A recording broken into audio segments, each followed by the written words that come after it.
C'est quand vous êtes prêt. Peut-être que je veux simplement vous Oui. bénéfice du journaliste. Alors, je suis Lucie Martineau, présidente du syndicat de la fonction publique et parapublique du Québec. Bonjour, je suis Fabian Rodriguez, président de Facile pour l'appropriation collective de l'informatique libre. Richard Perron, président du syndicat des professionnels du gouvernement du Québec.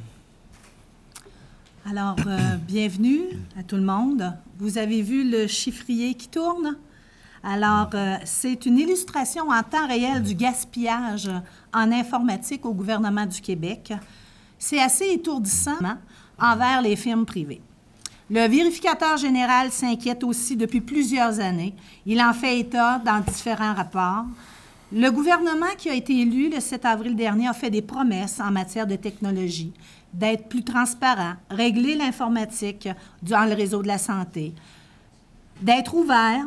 Le gouvernement, le premier ministre a aussi promis que le gouvernement serait celui de la collaboration, de l'intégrité, de la rigueur financière. Donc, on doit s'attaquer à ce gaspillage. Le président du Conseil du Trésor a déclaré vouloir régler le problème en informatique. L'automne dernier, il a organisé un forum des idées pour le Québec sur l'innovation et du monde numérique. Il a promis d'élaborer une stratégie numérique. Tous ces chantiers-là amènent nécessairement à des réflexions et des discussions. Nous sommes aujourd'hui 16 groupes, pas juste issus des milieux syndicaux, mais également de la société civile. Vous avez la liste dans la pochette de presse. Nous demandons de mettre sur pied une enquête publique pour discuter des problèmes ainsi que du mode de gestion dans les contrats informatiques au gouvernement du Québec. Cette enquête devrait, selon nous, mener à terme, c'est-à-dire faire du ménage dans les projets informatiques. La façon de déployer au gouvernement du Québec doit être également entreprise avant de faire de nouveaux projets qui ruinent le trésor public et qui coûtent vraiment cher aux contribuables québécois. Le gaspillage dans l'informatique doit vraiment être freiné. Il faut qu'on donne un coup de barre. Et je ne veux pas être la seule à parler, alors je vais passer la parole à M. Fabian Rodriguez du groupe Facile. Bonjour. La gestion publique des ressources informatiques de l'État préoccupe tous les membres ici réunis, et ce, à différents niveaux. Certains sont intéressés par la culture et l'éthique du logiciel libre et des opportunités que ça représente pour les organismes publics. Certains sont inquiets du dossier de santé et de la manière dont l'information du dossier patient sera protégée et qui aura accès. D'autres sont outrés que l'on coupe dans les services publics dans une campagne d'austérité, alors que des millions de dollars sont inutilement gaspillés en informatique au gouvernement. Bref, cette pluralité des défis et enjeux qui justifie notre sortie commune aujourd'hui. Le Québec doit faire le point sur les technologies de l'information, leur place et leur gestion par le gouvernement du Québec. Et en cette période où on ne parle que de finances publiques, des moyens d'optimiser les dépenses publiques en cette matière. Le gouvernement cherche de l'argent. On lui dit qu'il y a dans les projets informatiques une source importante d'économie, mais on lui dit aussi que le débat ne peut pas se limiter à cela. Nous devons entreprendre une large réflexion sur l'informatique et la gestion et la diffusion de l'information au sein de l'État québécois, de même que sur le rôle de l'État dans notre maîtrise collective des enjeux du numérique. Nous devrions explorer plusieurs questions. Par exemple, nous devons examiner les coûts et la question de l'expertise au gouvernement pour éviter qu'il devienne captif de ses fournisseurs externes. Les débats sur les coûts devraient aussi inclure une réflexion sur la notion d'une juste distribution des richesses de la nouvelle économie entre les différents acteurs économiques, entre autres l'accès des PME aux contrats publics. Nous devons enquêter véritablement pour vérifier une possible collusion et corruption dans l'octroi et la gestion des contrats publics en informatique. Nous devons discuter des principes de gestion de projets en informatique au gouvernement et de l'encadrement réglementaire qui régisse ces projets. Il en va de l'indépendance technologique du Québec. Le gouvernement doit aussi s'intéresser davantage aux logiciels libres en raison des coûts de licence, oui, mais également pour reprendre le contrôle des systèmes d'information et rejoindre les administrations publiques à travers le monde qui développent, mutualisent et maintiennent déjà un patrimoine commun des logiciels libres. Cette manière d'offrir des services publics soulève des questions importantes sur l'accessibilité aux services. Par exemple, pour les 49 % d'analphabètes fonctionnels du Québec, mais aussi pour les gens qui n'ont pas accès à Internet haute vitesse dans leur région. D'ailleurs, je vous inviterai à voir un article à ce sujet qui paraîtra dans l'actualité ce week-end. L'accès à Internet haute vitesse soulève d'autres questions, entre autres les enjeux de la protection et des renseignements personnels. Nous pensons aussi qu'il faut regarder les possibilités démocratiques que l'informatique offre pour améliorer la transparence et la reddition de comptes du gouvernement, ce qui améliorerait notre qualité de vie démocratique. De fait, le rapport entre les technologies de l'information et la démocratie nous pose des questions sur la pérennité, le libre accès et la libre réutilisation de notre patrimoine numérisé et numérisable. Les technologies de l'information posent également des défis en matière de défense des droits et libertés dans la société numérique, comme le respect de la vie privée et la liberté d'expression et d'information, mais aussi l'émergence de nouveaux droits et de nouvelles libertés devenues essentielles face au numérique, comme l'accès universel à Internet, mais aussi le contrôle de nos données personnelles. Un fascicule de la Ligue des droits et libertés sur ces enjeux se trouve d'ailleurs dans votre pochette de presse. Je passe maintenant la parole à M. Richard Perron, président du syndicat des professionnels et professionnelles du gouvernement du Québec. Merci. Peu importe la forme que prendra cette enquête, elle doit être indépendante, rigoureuse, large et ouverte à tous. Nous réclamons donc un forum public offrant une protection réelle pour les employés de l'État qui voudraient signaler des irrégularités. La porte serait aussi ouverte aux entrepreneurs qui voudraient rapporter des stratagèmes collusoires. Toute forme de représailles envers le divulgateur d'actes répréhensibles doit être empêchée dans le cadre de l'enquête demandée. Il en va de même pour l'adoption d'une législation québécoise claire, précise, concise, amplement diffusée et ayant une portée très large dans le domaine de la protection des divulgateurs d'actes répréhensibles, autant dans le secteur public que privé. Cette législation se fait d'ailleurs cruellement attendre malgré nos appels incessants. Tous les syndicats présents dans les secteurs publics et parapublics ont des histoires d'horreur à raconter. Des histoires à propos d'employés sanctionnés pour avoir osé dénoncer à leur syndicat ou à d'autres instances, comme le vérificateur général ou les médias, des éléments anormaux dans la gestion des projets gouvernementaux d'envergure. Leur pleine et entière collaboration est pourtant essentielle si le gouvernement veut régler plusieurs aspects du problème. La collusion et la corruption dans le secteur de la construction au ministère du Transport sont apparues lorsque la sous-traitance est devenue importante. La sous-traitance a provoqué une perte d'expertise, laquelle, à son tour, a engendré une forte dépendance envers les firmes privées, une diminution graduelle de la concurrence et des dépassements des coûts importants. La perte d'expertise dans le secteur de l'informatique au gouvernement du Québec, sans oublier d'autres domaines, est directement attribuable à la réduction des effectifs, à une rémunération non compétitive et donc à l'accroissement de l'externalisation des dépenses publiques, surtout dans les domaines stratégiques. L'enquête demandée dans le secteur de l'informatique au gouvernement du Québec doit également faire la lumière sur l'ensemble de ces questions. Dans la pochette de presse, vous trouverez la liste de tous les fiascos rapportés par les journaux les dernières années. Pourtant, si vous allez sur le tableau de bord du gouvernement, qui est supposé nous permettre de suivre l'évolution de tous les projets majeurs en informatique au gouvernement, tous les projets majeurs vont bien. Pas de problème, Madame la Marquise.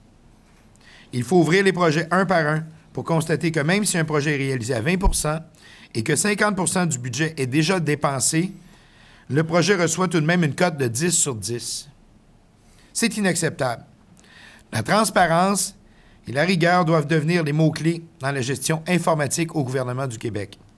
C'est pourquoi le SPGQ a mis en ligne dernièrement le site Le Contractuel qui permet non seulement aux médias, mais à tout citoyen d'aller scruter l'octroi des contrats de sous-traitance du gouvernement du Québec de tous ses ministères et organismes.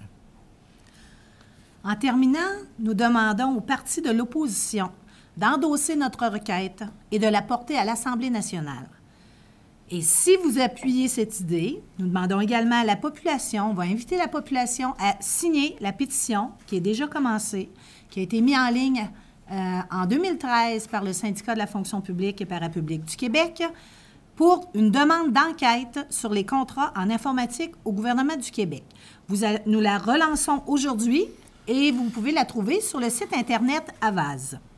L'appui des citoyennes et des citoyens de différents groupes de la société est essentiel pour faire comprendre au gouvernement qu'on doit entreprendre vraiment un coup de barre dans l'informatique et qu'on doit récupérer des milliards de dollars pour nos services publics.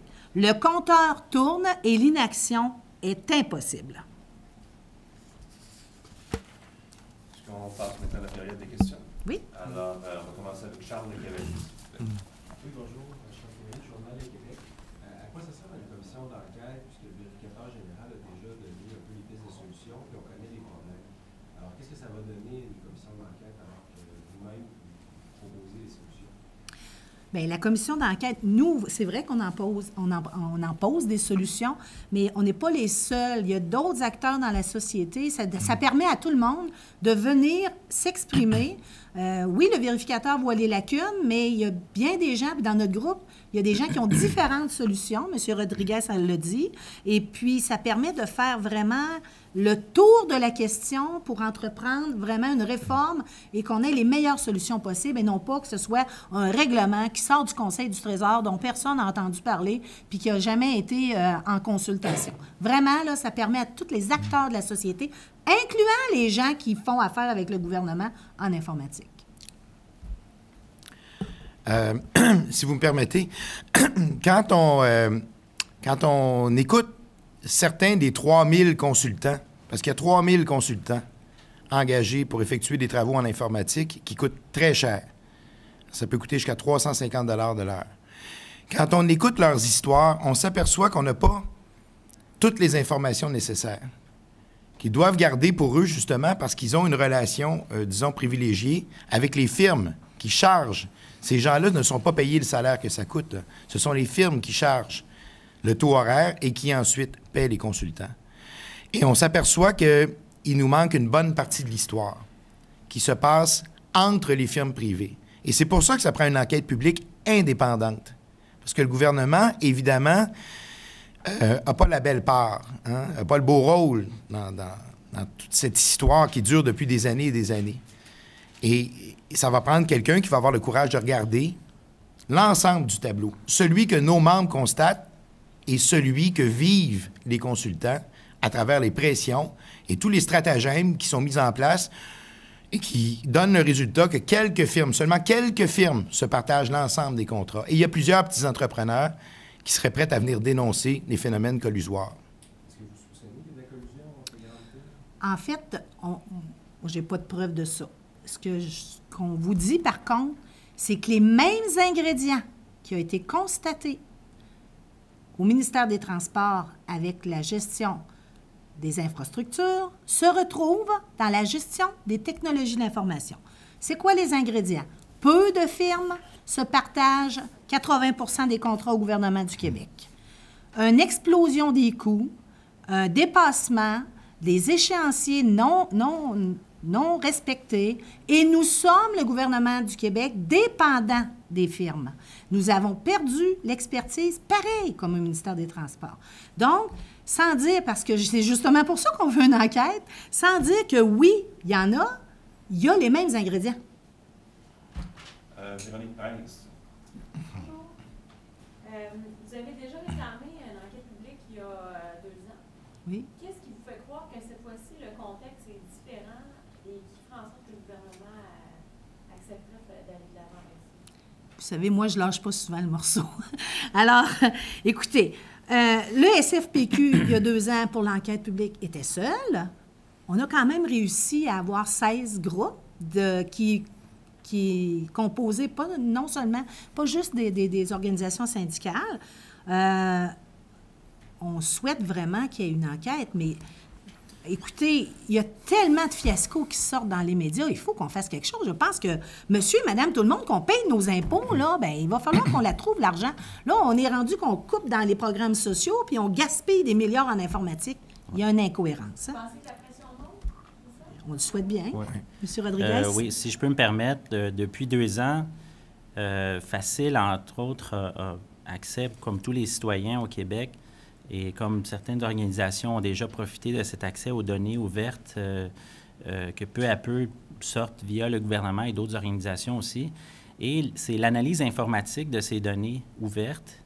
Et d'un point de vue strictement technique, on remarque vraiment des choses étranges. Donc, par exemple, il y a une base de données sur les contrats et sur les appels d'offres dans laquelle des journalistes très sérieux d'enquête ont fait des analyses et ont indiqué que telle ou telle entreprise semblait recevoir des contrats de manière unique, gré à gré.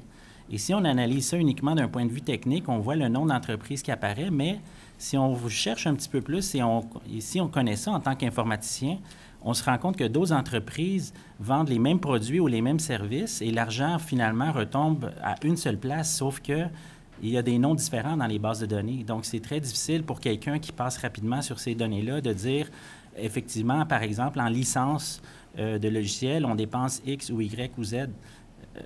Ces données-là sont diluées. Donc, Facile a fait une méga demande d'accès à l'information auprès d'organismes qui sont tenus depuis 2 ans de faire des rapports annuels sur leurs dépenses informatiques. Il manque beaucoup d'informations. On n'a pas l'information sur les études de migration vers les logiciels libres. Quels sont les logiciels propriétaires et leurs coûts dans le gouvernement en ce moment? Il n'y a pas de distinction à ce niveau-là. Donc, oui, on est réjoui d'entendre les annonces de correction de problèmes ou de contrôle de dépenses, mais qu'est-ce qui se passe pour l'avenir? J'ai parlé tout à l'heure de l'indépendance technologique du Québec. Si on perd le contrôle sur l'informatique et si on n'est même pas capable de mesurer les impacts ou peut-être l'absence d'impact des logiciels libres sur ces dépenses-là, on est loin du résultat. Donc, le contexte est là, je pense, pour que les citoyens aussi prennent leurs responsabilités et nous aident à faire l'analyse de ces données-là.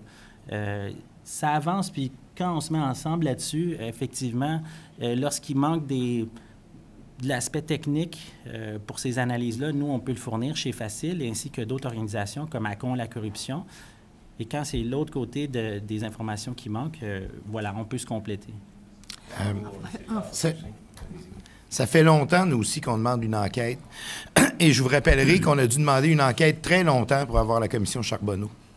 Un gouvernement majoritaire, là, c'est dur à convaincre des fois. Sauf que là, la conjoncture, elle est là. Les scandales sont révélés, semaine après semaine, même jour après jour. Et pour ceux qui disent que ça coûte cher une enquête indépendante, bon, on est prêt à faire des compromis là, sur les coûts d'une telle enquête. Mais pour ceux qui disent que ça coûte cher, les sommes qui sont gaspillées sont astronomiques. On parle de milliards de dollars. Les mêmes milliards qu'on dit nous manquer pour justifier les mesures d'austérité que nous impose le gouvernement.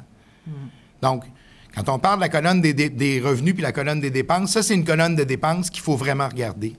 Et ça vaut la peine d'investir le temps nécessaire pour aller corriger la situation puis arrêter la saignée du gaspillage de fonds publics extravagant, horrifiant. En fait, moi, j'ai déjà dénoncé un contrat où la firme définit, elle est appelée à définir les besoins du ministère. Elle participe à l'élaboration de l'appel d'offres. Elle applique sur l'appel d'offres. Elle a le contrat. Elle évalue son contrat. Elle corrige les... Écoutez, là, quand là, c'est la même firme, là, d'année en année qui suit le contrat comme ça, on a des questions à se poser. Par contre, l'UPAC, elle a quand même son règlement, et si elle ne constate pas de collusion ou de corruption, elle ferme le dossier. Même, elle peut répondre, oui, on trouve que c'est assez spécial, la gestion qui se fait, mais je n'ai pas ce pouvoir d'enquête-là. L'UPAC, elle a vraiment son champ d'activité limité. Et c'est pour ça qu'on demande une enquête publique, parce qu'on veut élargir ce champ-là.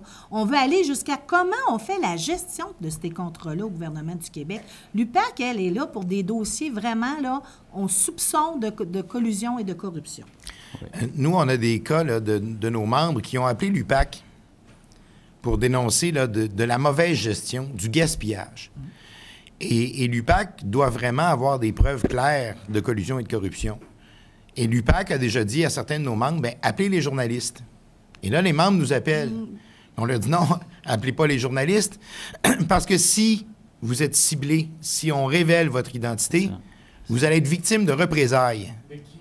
Ouais. De leur employeur, Voilà. évidemment. Du gouvernement Tout- du Québec. évidemment. Des fonctionnaires. Des tentatives de suicide, même dans certains cas, parce qu'ils sont victimes de représailles, parce qu'ils ont osé dévoiler des situations, divulguer des actes répréhensibles de mauvaise gestion. Je vais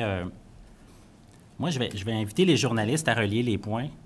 Ces nouvelles-là, ces informations-là sont publiques. Déjà, juste avec l'information qui est publique, qui est du domaine public, on peut recouper beaucoup de choses. Facile a dressé un bilan du gouvernement en septembre 2013. Et donc, on a toute une liste. On a quelque chose dans la pochette de presse.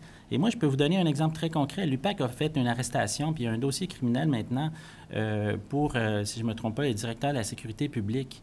Et qui était la firme informatique derrière ce dossier-là?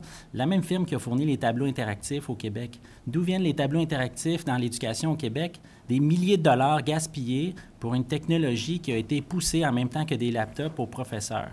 Je suis originaire de la Colombie. Mes parents étaient en visite au Québec dernièrement et quand ils ont visité l'école primaire où ma femme travaille et où j'ai fait du bénévolat pendant 1 an à raison d'une demi-journée par semaine, à côté du technicien de la commission scolaire, ils étaient franchement étonnés de voir le déploiement de technologie qu'il y a pour des enfants de primaire. On parle d'une salle informatique de 30 000 avec Windows Surface Touch, Microsoft Office Pro Plus. Je connais beaucoup de fonctionnaires qui seraient jaloux de cette configuration-là. Posez les questions dans les écoles. Vous êtes parents, allez dans vos conseils d'établissement, posez les questions à la direction. Et quand j'ai fait ça, eh bien, devinez qui est dans l'embarras. Ma femme est professeure, mes enfants sont élèves à cette école-là. Est-ce que je vais devoir déménager et changer d'école pour pouvoir réclamer qu'on fasse usage du gros bon sens dans les dépenses publiques? Voyons donc, c'est complètement absurde. Et puis là, oui, on a des discussions très délicates à la maison parce que ma femme veut conserver son emploi, la direction de l'école veut continuer de faire son travail puis pas être distraite par les médias puis 50 000 autres distractions qui sont occasionnées par ça. Mais devinez quoi, l'année qui a suivi mon année de bénévolat à cette école-là, le technicien qui était à l'informatique assigné dans cette école-là a changé. Quel drôle de hasard. Et donc, il y a toutes sortes de petits hasards comme ça, puis moi, je ne peux pas dire que ça fait partie de... Je ne peux pas généraliser sur mon cas personnel, mais j'invite sincèrement les journalistes à recouper ces points-là, à poser les questions. Présentez-vous dans les réunions des commissions scolaires. C'est un sujet chaud, mais je n'ai pas souvent entendu parler d'informatique dans ce coin-là. Et je peux vous le dire, ma seule présence dans ces conseils-là dérange beaucoup, beaucoup, beaucoup. Rapidement, vous avez fait des parallèles avec la commission Charbonneau de droit des contrats dans l'industrie de la construction. Il a été établi, on va le voir dans le rapport, qu'il y a une espèce de retour d'ascenseur qui a été fait dans le milieu municipal vers certains élus ou du moins des gens dans leur entourage qui recevaient des sommes d'argent qui étaient prévues dans les extras là, des contrats. Est-ce que, pour vous, est-ce que vous observez le même phénomène? Vous dites qu'il faut relier les points. Est-ce qu'il y a ce point-là aussi où il y a une espèce de retour en argent là, des sommes de contrats qui est redonné à soit des hauts fonctionnaires, des politiques? Mais on n'a pas vu ça. On réclame une enquête. Je vais le répéter, je le répète toujours, parce qu'on voit les mêmes ingrédients. Alors, quand on a les mêmes ingrédients, on a les mêmes soupçons. Mais c'est l'enquête qui va pouvoir donner ça. Vous savez. Oui, c'est très difficile de voir que Microsoft engage au Québec plusieurs lobbyistes et que ces gens-là travaillent sur les dossiers de tableaux interactifs, puis voir soudainement apparaître des tableaux interactifs partout. Et quelques années après, le gouvernement arrive et dit, on cherche de l'argent, puis là, il faut couper dans les postes des enseignants. Il faut couper dans l'infrastructure. Soudainement, quand tu entends quelqu'un qui chiale dans une école, oups, son système de chauffage vient de se faire arranger. Je ne le sais pas. Appelez ça des soupçons, là. Mais comme ma collègue dit ici, tous les ingrédients sont là. Je trouverais ça très difficile d'expliquer ça autrement. Par contre, on ne veut pas faire des accusations sans fondement. On ramasse nos données, on fait la documentation, on vous invite à la consulter, puis à tirer les conclusions. Les citoyens sont responsables de faire ce travail-là aussi. Ce n'est pas uniquement à nous de faire ce travail-là ou aux journalistes. On invite toute la population à s'engager là-dedans. Et d'où, entre autres, la proposition d'une pétition pour que les gens appuient ce mouvement-là. M. Perron, est-ce que Parce que là, vous faites des parallèles avec la construction. Ceux qui ont couvert ça ont parlé d'une omerta. Est-ce qu'il y en a une dans la fonction publique? Les gens ont peur de parler. Une omerta chez les fonctionnaires. Évidemment qu'il y a une omerta chez les fonctionnaires. On la dénonce. On l'a dénoncé à la commission Charbonneau. On l'a dénoncé lorsqu'on a fait une large étude qui étudiait toutes les meilleures pratiques dans le monde qu'on devrait appliquer au Québec. Il y a les fonctionnaires qui gardent de l'information ou qui n'osent pas la divulguer. Ah oui, ou qui nous la divulguent en étant extrêmement stressés de l'avoir fait, de peur d'être identifiés. Et on doit prendre toutes les précautions pour gérer l'information. Parce que le plus grand problème qu'on a, c'est justement de protéger. Nous, on a des dizaines de membres qu'on doit protéger parce qu'ils ont osé divulguer des actes répréhensibles. Il y en a un qui a été divulgué à l'UPAC et qui a mené à l'arrestation, monsieur faisait la référence à ça, au ministère de la Sécurité publique. Mais ça, c'est la pointe de l'iceberg. La personne qui a osé dénoncer a pris d'énormes risques. Et je vous rappellerai que la commission Charbonneau a commencé par faire le constat suivant. Quand il y a beaucoup d'argent, le crime organisé n'est pas très loin. Et là, on parle de milliards de dollars. Donc, il faut faire la lumière. Donc, il y a un fonctionnaire qui a parlé, je ne me souviens pas de son nom, qui était au transport à l'époque. Mais là, vous me dites, vous avez beaucoup d'informations de vos membres, en tout cas, qui vous énoncent ça, mais nous, on n'est pas au courant. Est-ce qu'on n'avait pas mis sur pied une fonction publique justement pour protéger le public québécois, les contribuables québécois de potentiels abus? Est-ce que là, ce que vous êtes en train de nous dire, c'est que la fonction publique, là, elle ne sert pas de pare-feu? Mais est-ce mieux qu'elle est... C'est parce qu'en fait, la loi de la fonction publique, elle a différents employeurs. Il y a quand même un autre article qui dit que tu dois gérer les biens publics de façon responsable quand tu es fonctionnaire. Est-ce que le devoir de loyauté prend toujours le oui, c'est ça. C'est ça le problème. Dans les faits, moi, j'ai quelqu'un qui est allé voir son directeur et qui lui a dit, nous constatons vraiment une problématique, on se prive de tant de millions de dollars par année. Son directeur n'a rien fait. Il est allé voir le directeur de son directeur. Ça, c'est vrai. C'est ça notre devoir de loyauté, c'est d'au moins de le dire à ton gestionnaire. Il est allé voir le directeur de son directeur. Et le directeur de son directeur n'a rien fait. Il est venu voir le syndicat. On a fait l'étude. Notre étude, elle est très bonne. Le problème, c'est que si on la divulgue, le gouvernement va savoir c'est qui. Et cette personne-là va avoir des mesures, une enquête administrative menée des mesures disciplinaires. On en a plein nos caseloads. Donc, vous avez plein de trucs, mais les contribuables... Infernales, qui mènent à des détresses, à des burn-out, à des cas extrêmement pathétiques de mauvaise gestion d'employés. Vous savez, avant la commission Charbonneau, il y a eu quand même, Chesneau était là à l'époque, il avait dit, c'est grâce à vos membres si j'ai pu faire un rapport comme ça, parce qu'ils ont eu le droit de parler. Et ça, on le réclame. Écoutez, nos deux syndicats, on n'était pas là en 1990, ni un ni l'autre. On fait un colloque en 90 pour réclamer le droit de dénoncer des fonctionnaires et des professionnels et des ingénieurs. On est quand même assez longtemps plus tard et nous ne l'avons pas encore. Patrice Bergeron.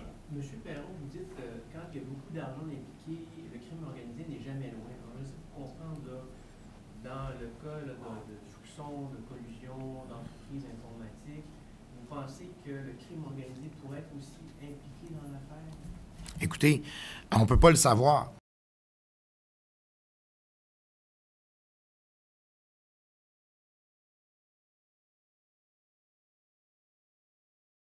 Que le crime organisé ne fait pas que ses profits que dans la criminalité. Quand il s'investit... En mettant son propre sous-ministre en charge des comptes informatiques et patata, est-ce que cela n'est pas un signe justement d'une reprise en main du contrôle des comptes informatiques? Je suis tellement contente de vous poser la question, M. Bergeron. Parce que j'avais dit à mes collègues, celle-là, je me la garde. J'avais dit, je vais même enlever mes lunettes comme ça, là, puis je vais dire, Madame Courchaine, en 2010, elle disait la même chose. Là, on va arrêter de parler, puis là, c'est le temps d'agir. Alors, ça fait des années, ça fait 15 ans qu'on dénonce ça. On veut que ça marche, là. Ouais.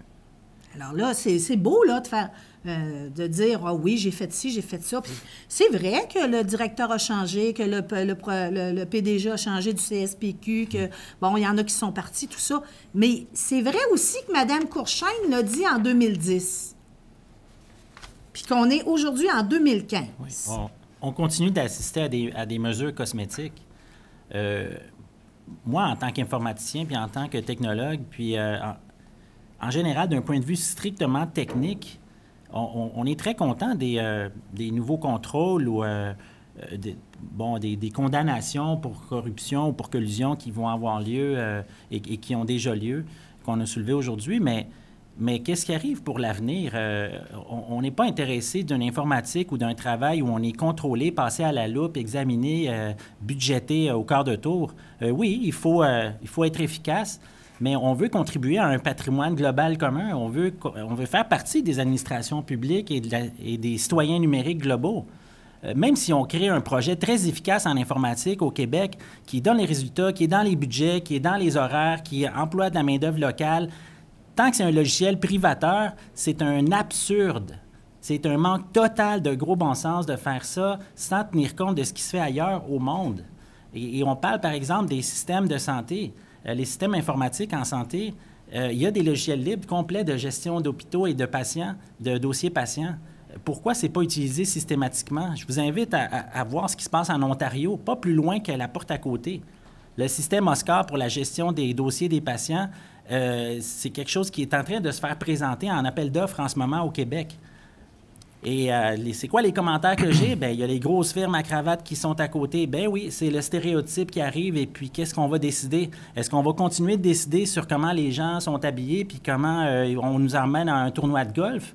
Ça fait aucun sens, là. C'est fini, ça. On est dans l'économie globale numérique. Puis si on n'est pas là, on s'en va nulle part avec ça. Les mesures cosmétiques, c'est très cool, mais encore une fois, on manque le bateau, là. La porte est grande ouverte pour le Québec pour aller là, mais on peut aussi ignorer puis rester à côté. En fait, ce que M. Coiteux, pour revenir à votre question, là, ce que M. Coiteux nous dit, là, c'est « Inquiétez-vous pas, on gère ça à l'interne, on s'en occupe ». Comme voilà. Mme Martineau le faisait remarquer, comme Lucie le faisait remarquer, ça fait longtemps qu'on entend cette chanson-là. Sauf que ça fait déjà 5 ans que le vérificateur général a constaté qu'au Québec, le gouvernement donne plus de 50 de ses contrats de travaux informatiques en sous-traitance. On a donné plus d'1 milliard en sous-traitance au cours de la dernière année. Alors qu'en Ontario, ils ont pris conscience du problème il y a une dizaine d'années. Ils ont réduit le niveau de sous-traitance à près de 20 % Partout dans les États qui nous entourent, les provinces canadiennes, les États américains, on a réduit 24 % qui est la moyenne des pays de l'OCDE. Et nous, on trône encore à plus de 50 %